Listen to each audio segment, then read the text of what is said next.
Welcome back my dear friends, कैसे हैं आप सब लोग। और मैं हूं आपका दोस्त नितिन और हम लोग चल रहे हैं अपनी जर्नी अकाउंटिंग की लेकर के आगे।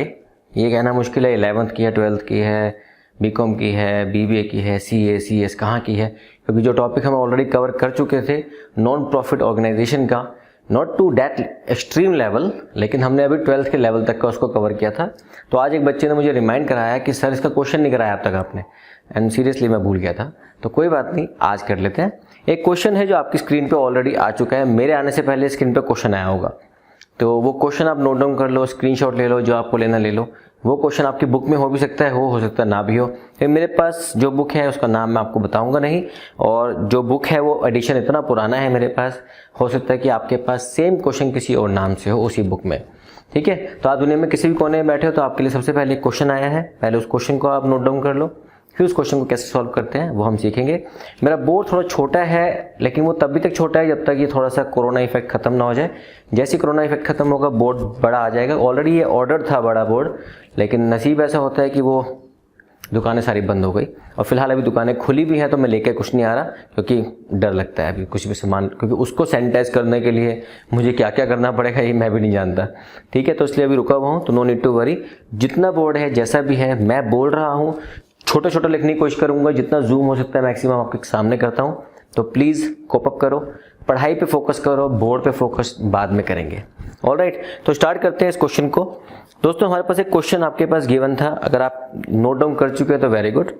आपके पास एक क्वेश्चन है जिसमें हमें गिवन होता है रिसिप्ट एंड पेमेंट अकाउंट।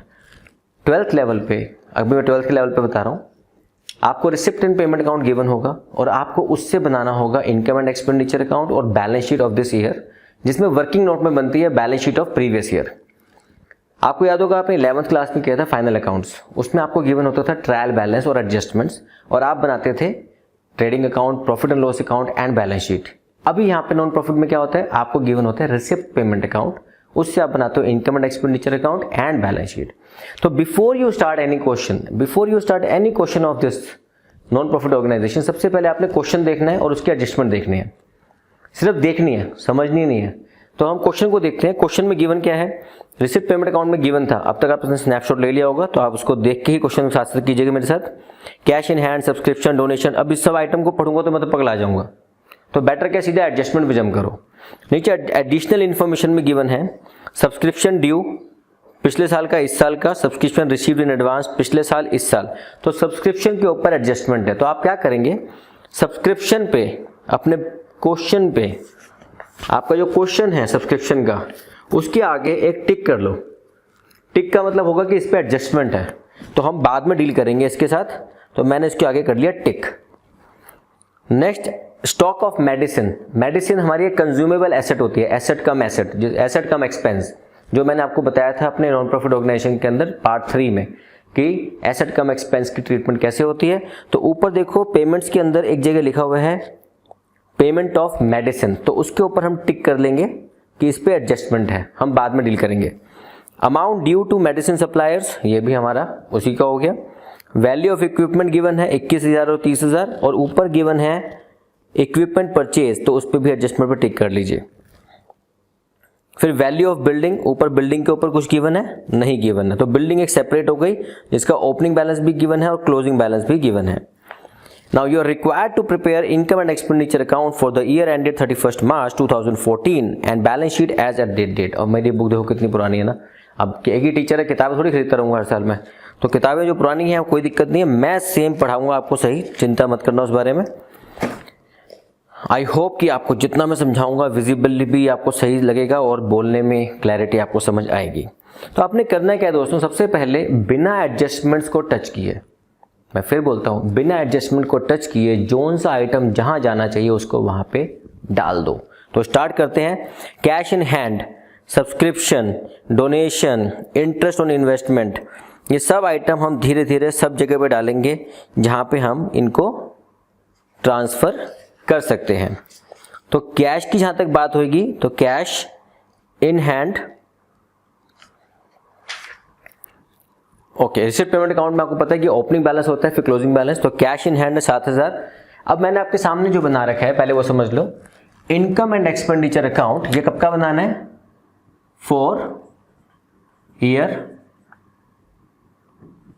2014, ये 2014 के लिए बनाना है क्योंकि 2013 और 14 का डाटा गिवन है।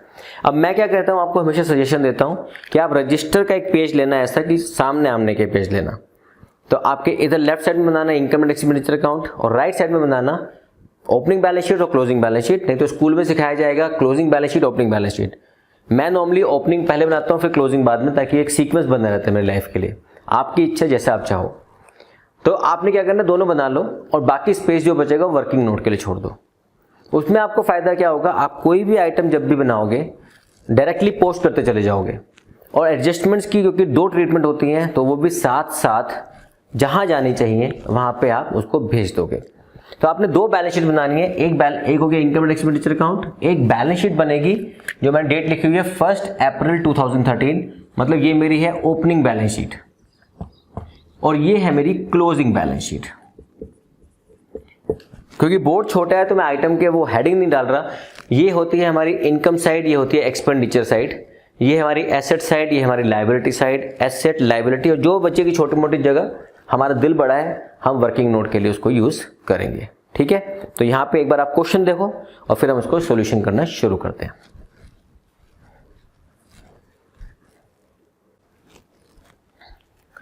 तो दोस्तों शुरू कैसे करना है, आपने आइटम शुरू करना है कैश इन हैंड, क्योंकि हमारे रिसिप्ट पेमेंट अकाउंट में ओपनिंग में गिवन है कैश इन हैंड। तो ये हमारी ओपनिंग बैलेंस शीट में जाएगा कैश 7000, सिर्फ ट्रांसफर कर दिया। सब्सक्रिप्शन हमारी इनकम होती है 50,000 की, तो हम यहां पे लिखेंगे एक्सपेंड इनकम साइड में बाय सब्सक्रिप्शन। अब क्योंकि जगह कम है इसलिए मैं सामने लिख सकता हूं, मैं यहां लिखता हूं 50,000। ये मैंने इनर कॉलम में रखना है क्योंकि इस पे एडजस्टमेंट्स है। एडजस्टमेंट कितनी है, इस पे एडजस्टमेंट है 4। अब चाहो तो उन एडजस्टमेंट को यहां पे करो, चाहे वो वर्किंग नोट में करके अमाउंट डाल देना।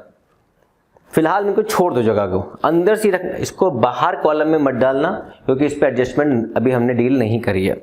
नेक्स्ट डोनेशन 14,500, कोई स्पेसिफिक नहीं है तो जगह हमने छोड़ दी इसके लिए और डोनेशन लिखी हमने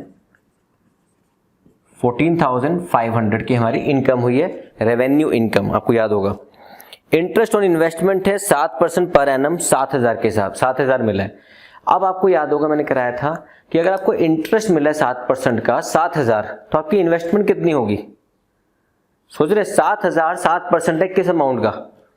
ऐसे देखो कि 7% of x is equal to 7,000, तो x कितना हो गया 7,000 इंटू 100/7, तो 1,00,000 रुपए की हमारी इन्वेस्टमेंट है, मतलब जिसके बारे में इस क्वेश्चन में कुछ भी गिवन नहीं है। तो इसको हम बाद में टच करते हैं, सीधा इतना लिख दो बाय इंटरेस्ट। 7,000 का इंटरेस्ट हमें मिला है, वो यहां पे उठा के डाल दो। और ये इन्वेस्टमेंट हमारी क्योंकि है, इसको आप उठा के डालेंगे एसेट साइड में, ओपनिंग में भी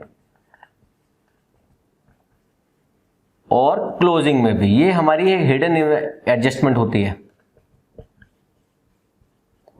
जो चीज साथ साथ हो सकती है उसको साथ साथ निपटाना है। क्योंकि ये इन्वेस्टमेंट के बारे में बोल दिया लेकिन इन्वेस्टमेंट कहीं गिवन नहीं थी, तो इसका मतलब है इन्वेस्टमेंट ऑलरेडी थी हमारे पास 1,00,000 की, इसीलिए हमें 7% का ब्याज मिला है। तो हमारी ओपनिंग थी, तो ये बेची तो है नहीं हमने, तो वो क्लोजिंग भी है इसका मतलब। चैरिटी शो प्रोसीड, अब क्योंकि चैरिटी करी होगी, हमें पैसा आया होगा, तो बाय चैरिटी। चैरिटी पे अमाउंट में लिख दीजिए 10,000। प्लीज मेरे अगर विजिबिलिटी थोड़ी कम लग रही हो तो कोई दिक्कत नहीं, छोटे छोटे लिख रहा हूं, जूम जितना हो सकता है वो आपको मिलेगा, लेकिन मेरे शब्दों पे भी जाना जो मैं बोल रहा हूं। मेरे बहुत सारे स्टूडेंट्स हैं जो मुझे फॉलो करते हैं, लेकिन उनका दिल टूट जाता है जब मैं बहुत छोटे बोर्ड पे पढ़ाता हूं, तो नो नीड टू वरी, आगे दिल नहीं टूटने दूंगा, थोड़े टाइम की बात है बस। अब आइए पेमेंट साइड पे, पेमेंट टू फॉर मेडिसिन। अब मेडिसिन आपको याद होगा मैंने बताया था कि किसी भी एसेट कम एक्सपेंस का अगर ओपनिंग और क्लोजिंग बैलेंस गिवन होते हैं तो उसके सेपरेट अकाउंट को हम बनाते हैं, उसका हम सेपरेट अकाउंट बनाते हैं। अब जगह कम का लिमिटेशन यहां पे आता है कि मैं इसको साथ साथ मिटाता चला जाऊंगा। ये थी हमारी इन्वेस्टमेंट, कैसे निकाली हमने, निकाल ली। तो इसको मैं काउंटिंग कर रहा हूं 5 तक ताकि आप नोट कर लो, 1 2 3 4 5, इसको मिटा दिया। मेडिसिन इसका बनेगा ओपनिंग एंड क्लोजिंग बैलेंस के हिसाब से, तो ब्रॉट डाउन कैरेट डाउन। तो ब्रॉट डाउन कैट डाउन बाद में, पहले हमने परचेज कितना किया, हमने परचेज किया 30,000, सिर्फ वो डाल दो यहां पे कि 30,000 की मेडिसिन हमने और परचेज करी है, बस यहां डाल के छोड़ दो, बाद में डालेंगे इसके बैलेंसेस।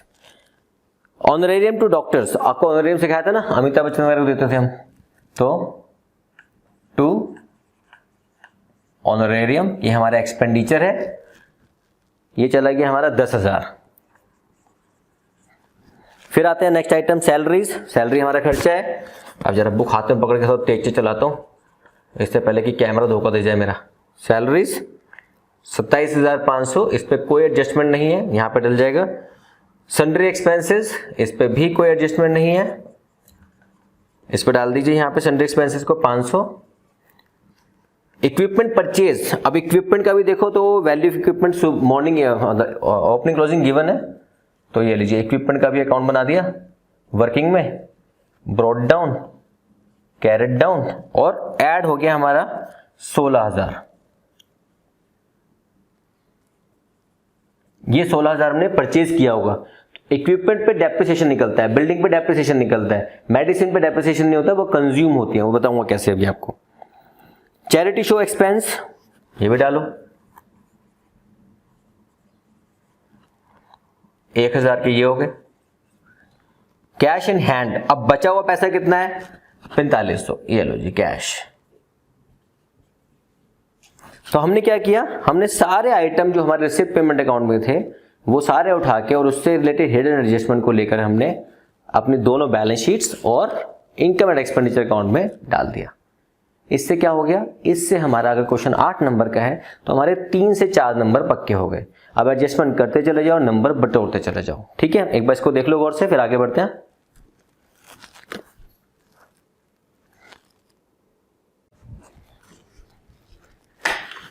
अभी हम डील करते हैं एडजस्टमेंट के साथ, शुरू करते हैं। आपको याद ही होगा कि हम करंट ईयर के आइटम को लेते हैं इनकम एंड एक्सपेंडिचर अकाउंट में, तो रिसीट पेमेंट अकाउंट का जो बैलेंस होता है उसमें ऐड करते हैं आउटस्टैंडिंग करंट ईयर, माइनस करते हैं outstanding of previous year, add करते हैं advance in the previous year for current year, minus करते हैं advance for in current year for the next year. वो आपको याद होगा, हमने पार्ट 2 में और पार्ट 1 में कंप्लीट कर लिया था। नहीं है तो उसका लिंक नीचे आपको गिवन ही है, पूरी लिस्ट का, प्ले लिस्ट का, उसमें आप चेक कर सकते हैं। सब्सक्रिप्शन ड्यू 1 अप्रैल 2013, मतलब ओपनिंग, मतलब प्रीवियस ईयर का ओपनिंग जो आउटस्टैंडिंग था वो 500 और इस साल का आउटस्टैंडिंग 1000। तो अब क्या करूंगा, मैं यहां पे थोड़ा सा जगह घेर रहा हूं, इस जगह को मैं यूज कर रहा हूं, फिर बैलेंस को यहां लिख दूंगा। सब्सक्रिप्शन गिवन है मेरे पास 50,000 का। अब आपकी सुविधा के लिए मैं कलरफुल पेन ला रहा हूं ताकि आपको समझ आ जाए। Add outstanding current year, current year का आउटस्टैंडिंग कितना 1000, minus outstanding previous year, previous year का आउटस्टैंडिंग कितना 500। Subscription in advance previous year में मिला था इस साल के लिए, तो ऐड एडवांस प्रीवियस ईयर में मिला था, तो इस साल का है वो, तो इस साल में ऐड हो जाएगा 1000 and minus advance current year में मिला अगले साल के लिए, तो इस साल का तो नहीं है, तो 500 माइनस। अभी देखो 500 से 500 बढ़ गया 1000 और 1000 ऐड, टोटल हो गया 52,000। तो सब्सक्रिप्शन टोटल हो गया मेरे पास 52,000 का। तो ये 52,000 में लिख दूंगा यहां पे अमाउंट का। इसको आप एक बार प्लीज जल्दी से नोट डाउन कर लो, बिकॉज मुझे हटाना पड़ेगा क्योंकि जगह मेरे पास थोड़ी सी कम है। तो दिल अपना बड़ा रख के और बिना फ्रस्ट्रेशन के इसको उतार लो जल्दी से, ताकि मैं इसको हटा दूं। काउंटिंग कर रहा हूं 5 तक हटा दूंगा। 1 2 3 4 5। अब क्यों हटाना है मुझे, क्योंकि मुझे बैलेंस शीट चाहिए वाली यार, मुझे इसमें भी तो आइटम डालने हैं। चलिए अब शुरू करो। अब सारे एडजस्टमेंट की 2 जगह एंट्री होती है। आउटस्टैंडिंग ऑफ प्रीवियस ईयर था, तो प्रीवियस ईयर की एसेट हुई आउटस्टैंडिंग सब्सक्रिप्शन, कितना हो गया 500। इस साल का आउटस्टैंडिंग सब्सक्रिप्शन 1000। प्रीवियस ईयर का एडवांस मिला था तो उसकी लायबिलिटी होगी एडवांस सब्सक्रिप्शन 1000, और इस साल जो एडवांस मिला वो इस साल की लायबिलिटी 500। तो आपने क्या किया, सब्सक्रिप्शन की सारी एंट्री खटाखट कंप्लीट कर दी। तो कुछ 4 जगह होगी ना, 1 1 2 2 3 3 4 4, तो इसमें सारी आ चुकी है ऑलरेडी, जो हम वर्किंग में दिखा चुके हैं। स्टॉक ऑफ मेडिसिन 10,000 और 15,000। ओपनिंग बैलेंस कितना था? 10,000। क्लोजिंग कितना है? 15,000। अब हमारे कुछ बच्चे क्या करते हैं, यहां लिख के बाकी भूल जाते हैं कि भैया ये एसेट है हमारी मेडिसिन। ओपनिंग कितनी थी? 10,000। मेडिसिन का क्लोजिंग स्टॉक कितना है? 15,000। तो ये बैलेंस शीट में तो जाएगा ना। देखो मैं इसलिए ओपनिंग पहले रखता हूं, क्लोजिंग बाद में, ताकि एक सीक्वेंस बना रहे मेरे लिए। अब देखो 10,000 था, 30,000 खरीदा, टोटल कितना हो गया? 40,000। बचा कितना है? 15,000। तो इसका मतलब यूज कितना हो गया? 25,000 का हमने यूज कर लिया स्टॉक को। इसको बोलते हैं यूज्ड, या इसको बोलते हैं हम कंज्यूम्ड। तो ये एक्सपेंडिचर में चले जाता है हमारा टू मेडिसिन यूज्ड। 25,000 की मेडिसिन आपने यूज कर ली, क्योंकि खर्चा हो गया हमारा वो। अब बढ़ते हैं थोड़ा सा आगे आगे आगे आगे आगे। कुछ गड़बड़ हुई? Medicine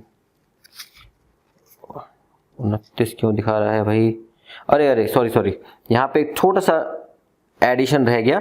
amount due to medicine suppliers 8,000 और 12,000 का अभी भी ड्यू है हमारा वो, तो वो हमारा हो गया ओपनिंग स्टॉक प्लस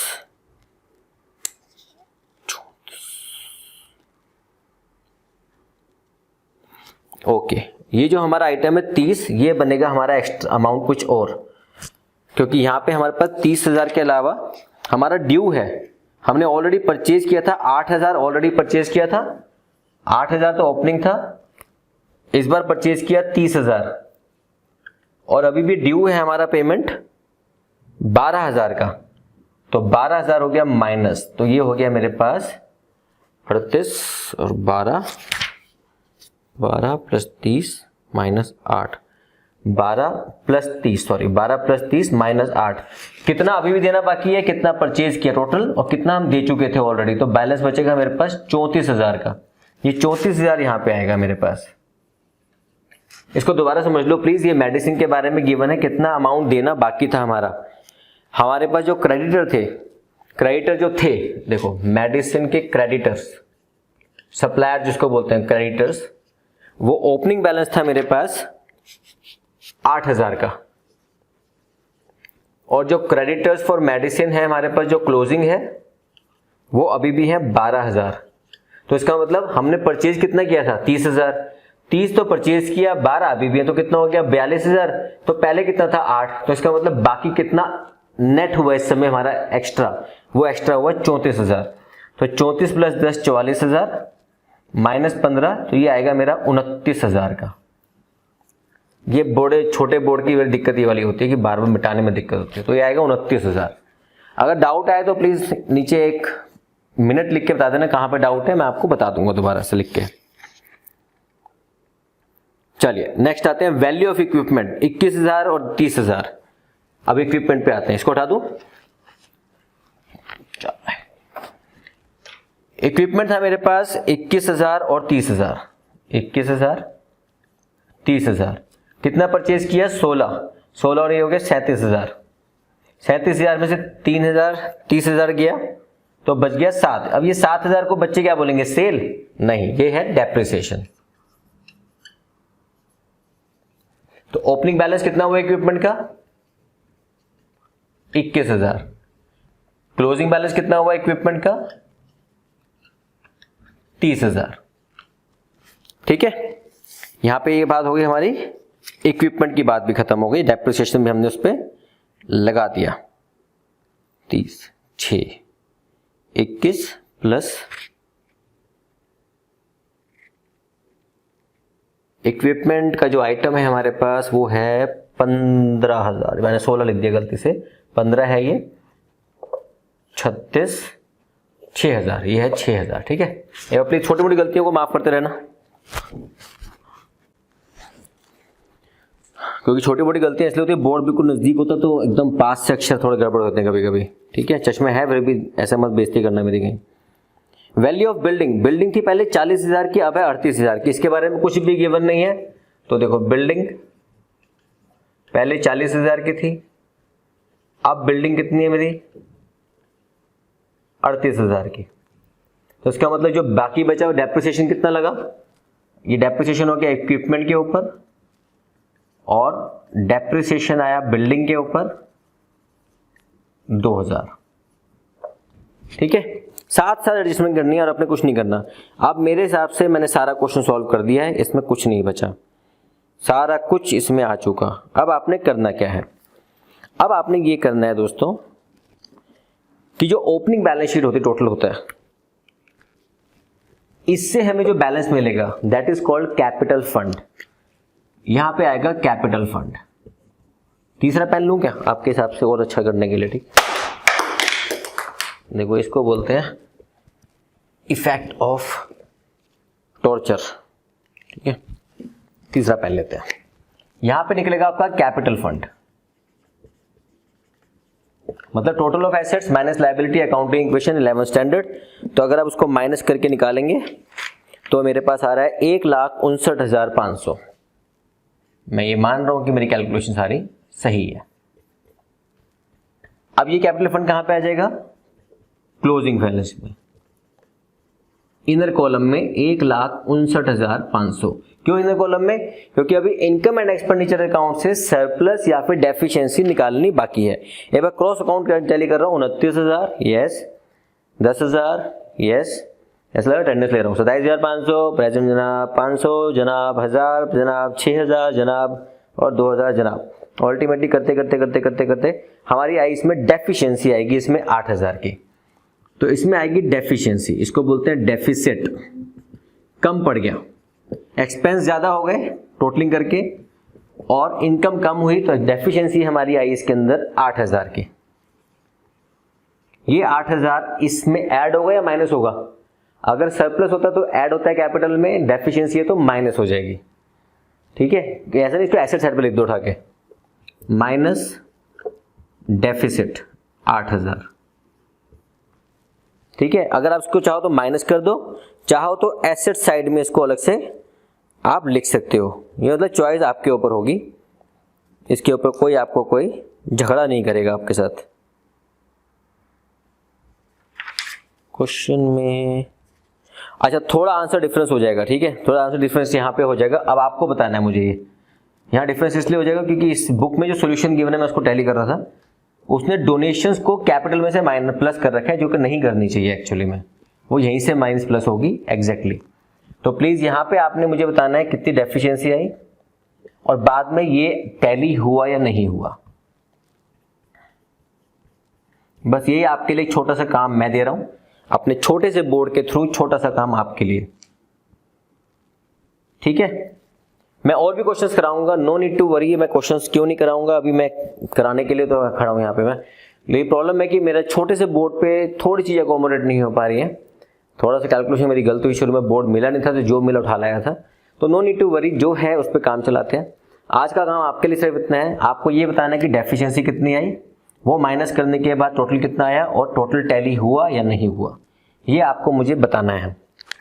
मैं और भी क्वेश्चंस कराऊंगा, कुछ और तरीका इजाद कर रहा हूं कि किस तरह से स्क्रीन के ऊपर सिर्फ क्वेश्चन आंसर सॉल्व हो जाए, लेकिन कुछ रीच आउट नहीं हो रहा, सॉल्यूशन मिल नहीं पा रहा है। अगर आपके पास कोई सॉल्यूशन हो जिसमें मैं सिर्फ अपनी शक्ल ना दिखाऊं और आपको सिर्फ क्वेश्चन आंसर दिखा के मैं काम कर सकूं, तो मुझे सॉल्यूशन लिख देना नीचे, क्योंकि आपका दिया हुआ सजेशन मैं इंप्लीमेंट करूंगा और आप जैसे हजारों स्टूडेंट्स के वो काम आएगा। ओके, तो आज के लिए क्लास यहाँ तक, इसको नोट डाउन करो। कोई डाउट हो प्लीज मुझसे पूछ लेना। मुझे मालूम है कि उतनी अच्छी प्रोडक्टिविटी नहीं आती है, छोटे बोर्ड के कारण दिखना थोड़ा कम हो जाता है, but no need to worry, मैं समझा सही रहा हूँ, ये मेरी गारंटी है आपके साथ। ऑलराइट, तो प्लीज जाते जाते मेरी फीस दे देना और दोस्तों को प्लीज रिकमेंड कर देना। चैनल फीस पता ना, सब्सक्राइब का बटन है और नीचे एक बेल आइकन उसको दबा दो, ताकि नए लेक्चर जब भी आएंगे नए बोर्ड के साथ, पुराने बोर्ड के साथ, पुराने नितिन के साथ आपको मिलते रहेंगे। Thank you very much, bye bye.